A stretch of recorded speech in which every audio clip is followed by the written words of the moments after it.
Forward fam, kid, bit boss, Fabo, we back with a video. So we doing a number 3 video on trending currently, man. We on the corona shutdown, nigga putting in work. You know, I'm just playing. Anyways, number 3 video on trending, man. Here's why the 2020 Chevy Corvette C8 is the hottest car of the year. I don't even know this whole came out. I'm gonna be 1,000 with y'all. I don't even know when it's coming out. I'm not even gonna speak in the pretense and act like I know. Just looking at the thumbnail, this car don't even look like a Corvette, bro. It looked like some type of Ferrari or something like that. So obviously off top, they didn't change the whole body style. I'm guessing the doors probably open all different and funny, like probably some butterfly suicidal shit. Excuse my language, suicidal stuff. And I don't know. I'm excited to see what's popping on it. I'm gonna check it out, obviously, and just see some of the features and what we can expect. This is a 37-minute video. I ain't gonna sit here and cap through the whole video for y'all. I'm just gonna just watch it briefly and kind of summarize and give you my feedback, man. So without further ado, we're gonna hop straight in the video. This video dropped on Doug DeMuro's channel. Like I mentioned, it's a hot video right now because everybody's curious to see, obviously, what's going on with this new Chevy, right? So we hopping straight in. Be sure to like, comment, subscribe. Let me know what you think of the video in the comment section below, man. Let's get it. This is the 2020 Chevy Corvette, and it is quite simply the hottest car of the year. I have never gotten so many requests to review any car ever as the new Corvette, and today I'm going to do just that. I'm going to start with a little background. The Corvette first came out in the 1950s, and it's been a constant in the American story ever since, right up there with baseball and barbecue. The last few Corvette models have been great, but they've generally been an evolution around a fairly similar theme with a fairly similar look. That changes now. The 2020 Chevy Corvette is the 8th generation model, hence the name C8, and it has a totally different everything. Starting with the fact that the engine is in the back, or more accurately, in the middle behind the seats. The Corvette has had 70 years of engine in the front, but that's done now. The manual transmission is also done. The only way you can get the new 8th generation Corvette is with a dual clutch automatic transmission. Not that you'll be complaining, because the numbers are amazing. The new Corvette comes standard with a V8 that makes 490 horsepower and 465 pound-feet of torque. And that dual clutch automatic sends it from 0 to 60 in 2.8 seconds. That's a big deal, but here's an even bigger one. It starts under $60,000. Never before in the history of the automobile could you get a sports car with this level of performance and this level of power for this money. And today, you get to find out what else you get. Because today, I'm going to take you on a thorough tour of the new Corvette and show you all of the quirks and features of the most hotly anticipated car of the year. Or frankly, of any year since I started doing this. Then I'm going to get the new Corvette out on the road and drive it, and then I'm going to give it a Doug score. Yeah, let's get to the point, Doug. Come on, my boy.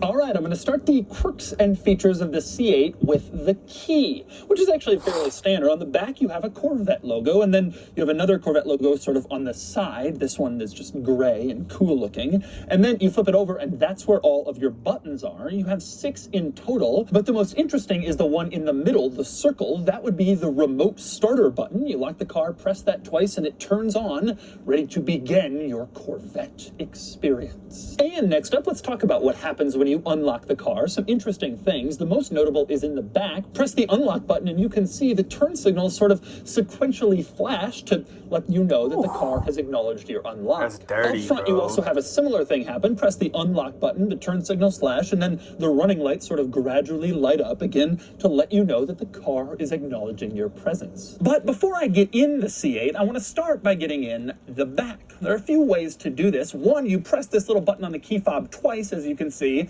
and then the back pops open and you can open it up. Or you can come around to the rear of the car. Above the license plate, you have a little rear popper. You press that, the back pops open, and you can get in. There's also a button in the interior. But anyway, I'm going to open it up, and then you access the rear compartment.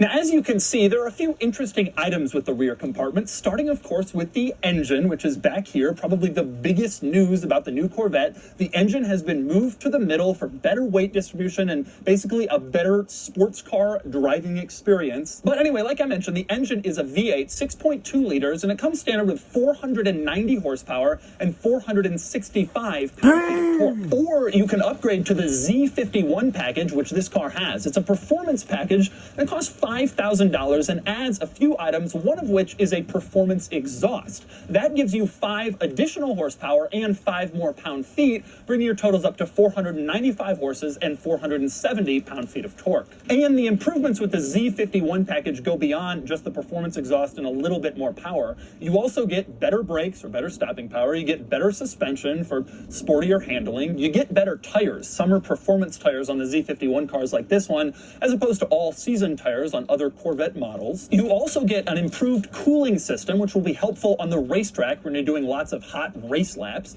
You get an electronic limited slip differential, which again will help with your steering and handling. And you have a couple of appearance upgrades. The Z51 cars get this front splitter, which gives them a more aggressive look up front. And the C8 with the Z51 gets this rear spoiler, which also enhances the more aggressive look of this car. Now, next up, another interesting item worth noting in this engine bay. This car has the engine appearance package, which gives you 2 interesting items. One is these LED lights above the engine, so they illuminate. Cool, but who cares, man? Let's get to the interior and admire it. The engine appearance package also gets you this carbon fiber trim around the engine, which just makes the whole thing look a little bit nicer, a little bit sportier, a little bit better. Now, the other item worth noting back here is that in addition to the engine compartment, this area is also a trunk. As you can see, you open up this rear hatch and you have both contained in one area. Of course, the trunk very separate from the engine to prevent heat problems, but you can get a pretty fair amount of stuff in this trunk. It's surprisingly large, relatively practical, and it's designed to carry the roof. All of the Corvette coupe models actually have a removable Targa top, and it's designed to fit back here in the trunk, no problem. Let me show you what I mean. To start the roof removal process, you first have to unlatch it. I'm going to start by unlatching the front latches. You can see, very easy to do, just kind of pull them back. And then you move on to the rear latch. This one's a little bit more tricky, but it's still very simple, very easy process to unlatch the top. And from there, once you've unlatched the roof from the inside, it's pretty easy to take it out. Just kind of lift it out of the pins in the back, and it's surprisingly light. You can just lift it up and walk away, and suddenly your Targa roof is off. And from here, you're holding the roof. You want to put it in the trunk. You just bring it around back here. Again, it's pretty light, and it goes into some guides along the bottom. From there, you just push it down, and it latches into place, and then you're good to go. You can close your trunk, your roof is with you, and you can drive around in your open top configuration. Pretty easy. And next up, I want to show you the other interesting items with this rear compartment. One is how you close it. There's a little handle built into the underside of the rear compartment, so you can stick your hand in there. You do so, and then you can just easily pull it closed. The other cool thing is that you don't have to slam the rear compartment to close it, because it has a soft close feature. Basically, what that means is you can just bring the rear compartment down gently to a position where it seems like it's almost closed, and then the car will electronically do the rest. Take another look at that. It just automatically latches itself, so you don't have to slam it down like you might think you would. That is a pretty cool feature. And next up, we move on to the other trunk, because this car has 2. There's one in back, like I just showed you, and there's one up front, because moving the engine out of here gives you more space, and you can use this as a cargo compartment. Now, getting into the front trunk has an interesting quirk. There's a couple of normal ways to do it. There's a button in the interior that'll pop it open, or you can tap this button on the key fob twice, and that will pop it open too. Pretty standard. But my favorite way to enter the front trunk is through the hidden trunk popper in the front end of the car. It's just below the headlight on the driver's side. You reach around under here, and you can feel the little rubber trunk popper. You press it, and as long as the car is unlocked, the trunk will pop right open, and then you can get inside. Take another look. It's right under here, and it pops the trunk right open. Now, when you're in the trunk, or rather I should say the front trunk, since there are two, there are a few interesting perks worth noting. One is the size. This is a fairly reasonable size and a good complement to the rear trunk. It's more cargo space than you typically get in a mid-engine sports car like this. Another interesting item in the front trunk is the emergency inside trunk release required by the government in case someone tries to kidnap you with their C8. You press this button so you can get out, and I just love the diagram on this button. It shows this scared person with his arms flailing jumping out of the front trunk of the C8. At least it very clearly illustrates its purpose. But maybe my favorite thing with the C8 trunk is the way that the trunk lid is designed in the front. You have this sort of jagged edge front end. It almost looks like a puzzle piece how it fits into the bodywork. I love this look. They could have just made it smooth and simple, but instead it almost looks like it has aggressive, angry teeth, even though this is just the trunk lid edge design. It's pretty cool. And since we're on the outside of this car and talking about the look, let's just do it. Let's discuss the styling of the new Corvette. I love it. I do think there's one major drawback, which is that the front end design appears a little too visually high compared to the rear and compared to the look of this car. It's almost like the front end is just a little too ungainly and not quite perfect, but otherwise, I love I don't see what you're talking about, my boy. This is hard. It stands out. It looks far more exotic, far more expensive than it is, and I think they did a really great job. I don't consider it to be really beautiful, but it is a standout. It makes a statement, and it's really cool. Probably my favorite Corvette design since the C2 in the 1960s, which is truly one of the most beautiful cars ever made. And to me, it's a big welcome improvement over the C5, the C6, and the C7, which frankly always just kind of looked like evolutions on the same basic design. We were ready for a big change for a Corvette, and we got one. And next up, let's talk about a few design Easter eggs on the outside of this car. One is on this rear window. You have this kind of fading black piece around the edge of the window, but if you look closely, you can see that the items that are kind of fading are actually little Corvette logos. They're all going down the window. I showed you this on the C7 Corvette as well. The C8 keeps it. It's a nice little thing. Most people won't notice, but some will, especially if they've seen this video. And next up, if you're like me, you're probably wondering where exactly would a front license plate go? Because most of North America and all of the rest of the world requires a front license plate. Apparently, you just pop off this little compartment that says Corvette in the front, pull that off, and then there's a bracket that you can mount on here to put the license plate on. But obviously, this car is gonna look a lot better with no front license plate. It's really gonna screw up kind of the visual front styling and design of this car where everything comes to a point. But obviously, in some places, you have to do it, so that's how you would. And next up, here's another interesting quirk. You can sort of see from your angle, the posts for the mirrors are different lengths. On the driver's side, you can see the mirror post. Okay, fine. You go over to the passenger side, and the mirror post is actually longer. This is a visibility issue, apparently. If the posts were the same size, then over on the passenger side, the mirror would be too close to the car, and the A-pillar could block the driver's line of sight to the mirror. So they stick it out a little bit further, and that's how you get to unequal length mirror posts, something you don't really notice unless you look very closely. And next up, another interesting exterior item with this car is the lighting, especially in back. There's a couple of interesting items. One is the turn signal.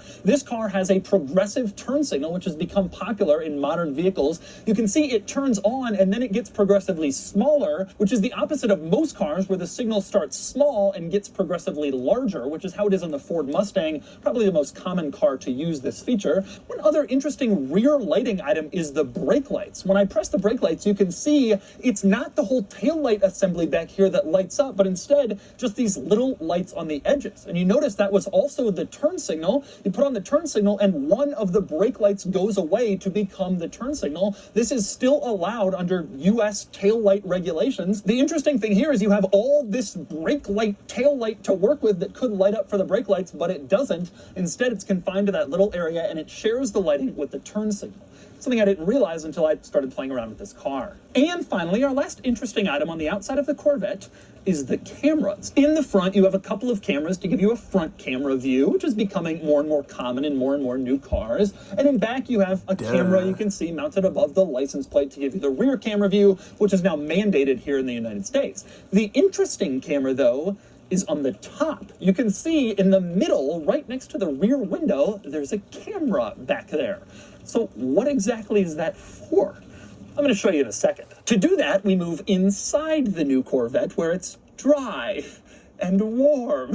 And I turn your attention to the rear view mirror because it isn't a mirror at all. Well, actually now it's a mirror, but if you flip this switch, it becomes a camera display. And of course, the camera that feeds to that display is the one that's mounted on the rear of the car, and that's why it's placed there. And the benefit of this mirror camera is obvious. Instead of having a mirror where you're just looking behind you and you can see seats and bodywork and it obstructs your vision, the camera, your vision isn't obstructed at all. It's a really cool feature. And one of the coolest things about the mirror camera is its adjustability. For one thing, you can change the brightness in case you want it to be a little bit brighter, a little bit dimmer, whatever you decide. You can also zoom in case you just want to see more or closer or less. You can pick exactly where the camera is displaying. And you can tilt it just like a mirror. You can move it up or down depending on your seating position, where you are in the seat, exactly what you want to see. It's a pretty nifty little trick. And next up, we move on to probably this car's most controversial interior item, and that would be the center control stack. You can see there's like a giant line of buttons and switches going down the middle. I counted 20 different adjustments here between all of the buttons and the switches,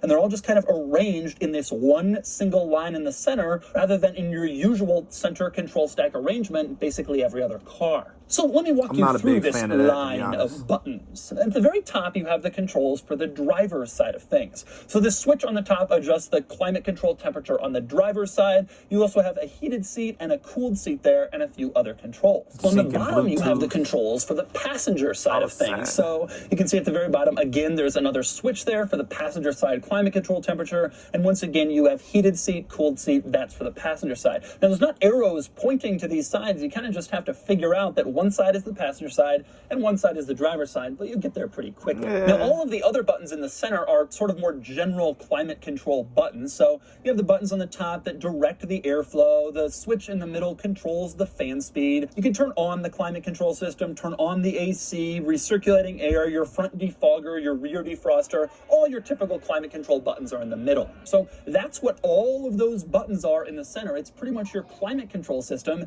integrated into one line of buttons and switches in the middle of this interior. And next up, another very notable item with the new Corvette is its steering wheel, specifically the fact that it's not a wheel at all. You can see it's way more squared off than that. The top and bottom are basically squares. The side is only a little bit more wheelie, like you would expect. This is how a lot of race cars are. They have these kind of square-looking steering wheels, and they've adopted that in the new Corvette as well. And next up, another interesting item in the new Corvette is the gear selector. There's no lever, there's no dial you turn. Instead, you have this little pod in the center with all the controls. For reverse, you actually have to lift up this switch, and that puts the car in reverse. Same deal with drive. Behind that, you lift up the D switch, and that puts the car in drive. It's a little bit different for park and neutral because those are just buttons you can press. You can see P for park, you just push it, and N for neutral, same deal, just push it and it goes into neutral. But I guess they want you to put a little bit more effort into going in reverse and drive because those are the gears where the car can actually move.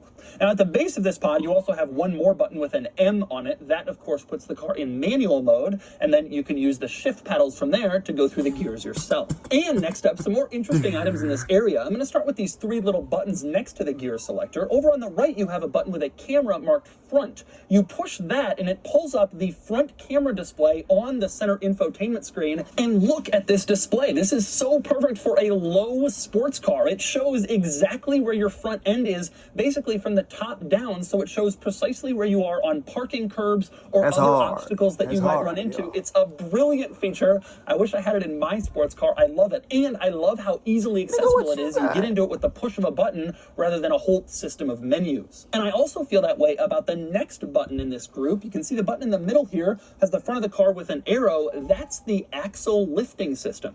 Check this out. You push that and the front end lifts up almost 2 inches in just 3 seconds. This is the best Axial lifting system in the car industry. In a McLaren, you have to go into various different menus and press things, and then you have to wait like 30 seconds for the front end to lift up. It's ridiculous. This car, you're pulling into a driveway with kind of a steep angle. All you do, reach over, tap the button. 3 seconds later, the front end is lifted up so you can clear it. Brilliant feature. And maybe an even cooler feature than the button is the fact that the car can remember locations where it has to raise the axle. So you're going into a gas station you often visit where there's a steep driveway, you can set that in the memory, and then every time you approach that location, the car will raise the axle automatically because That's all in all, man, this 2020 Chevy Corvette C8 is hard. You know what I'm saying? The video is X amount of time, you know. A lot of features I ain't really got time to, you know, or I really haven't had the time to look at and kind of interact and dissect with you guys, you know what I'm saying? But, you know, all in all, I've always been a Corvette fan. I rock with this, and, you know, the body style is sleeker. Obviously, the tech is more up-to-date and advanced. The thing about the little cockpit, I call it the cockpit because basically it's a cockpit, man. There's no really back seat. You know, how far can one really reverse in the driver's seat if you're a long body, tall, athletic type looking dude? You know, I like to have space within my driver's area. You know what I'm saying? But this is probably like on the top list, you know, once I hit the band. Once I hit the milli mark, this is probably one of the top cars I would cop, man. This car is hard. But like the center console, that's a straight line. I ain't a huge fan of that. I ain't gonna Capellini. But everything else, all in all, hard, bro. So be sure to like, comment, subscribe. Let me know what you think of the video in the comment section below. I really just wanted to see what the interior looked like. Of course, the body style is hard. But also, in addition, after you hit the subscribe, be sure to hit the notification bell and follow me on Instagram at Fort Worth Fabian. We out, man. We out.